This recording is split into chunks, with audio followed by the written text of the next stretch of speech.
Don't you hate when you're cutting plexiglass or PLA with your rotary tool like a Dremel? It, instead of cutting it, it melts it. Let me show you what I designed to fix it. I'm not claiming this idea, this isn't mine. I saw it on a TikTok with another creator. They just had a box with a Dremel sticking out and it was cutting and cooling at the same time. So I went to Fusion, I designed my own. For this design to work, you're gonna need to have this attachment for your Dremel. I think you can get even a generic one like from Amazon or something.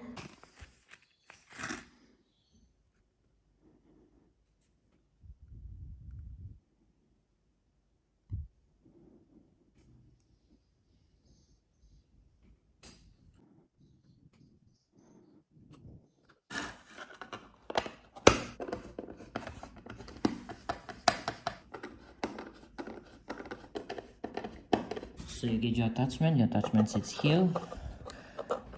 You have to make sure that this is far enough that it doesn't rub, otherwise it will clear itself, if you know what I mean.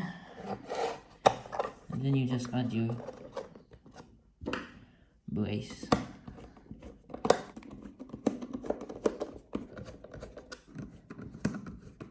You just put the water here. Water, oil, whatever. Has to be touching the blade. Let's see how it will do. It's I tried it already. It splashes a lot, but that's maybe because the clearance is a little bit too tight. It will clearance itself basically, and this thing has holes. And yes, I know that this is a stone cutter, like a stone that you're supposed to cut metal or something. It's not meant for plastic, but I lost the other one, so this is what we're gonna use, and you can try it with something else. So let's fire up. It's on high RPM.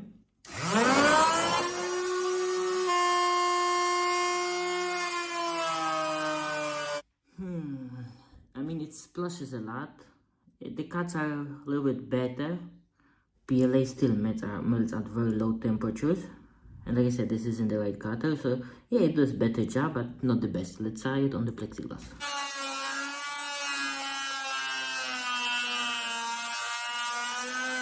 It cuts much better.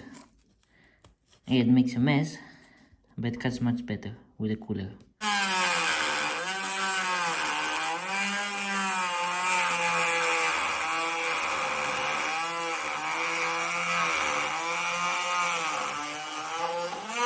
So here is our Dremel cooler, Dremel attachment cooler, rotary cooler, however you want to call it. As you can see here, this is the factory edge and this is the cut edge. The burr that usually it leaves, much easier to clean, and the line is much more cleaner. Not the best, but it's much more cleaner. Even here, it is much more cleaner and very easy to remove the burr, and it doesn't heat, so it doesn't melt the plastic that every time that you passes, it closes the gap basically. This one doesn't do it. So is it worth printing? I believe that if you're doing a lot of plexiglass, or even if you want to change the attachment and swap it to something like a stone or something, you can always remove the cover and have something like that, have just a cooler for your Dremel. So I do believe worth it. It takes something like 100 grams to print. Yeah, like I said, if you're cutting plexiglass, you will know what I mean, that you need a cooler on your blade. So this is our project for today. Thank you for watching. This will be free. The link will be down in the description.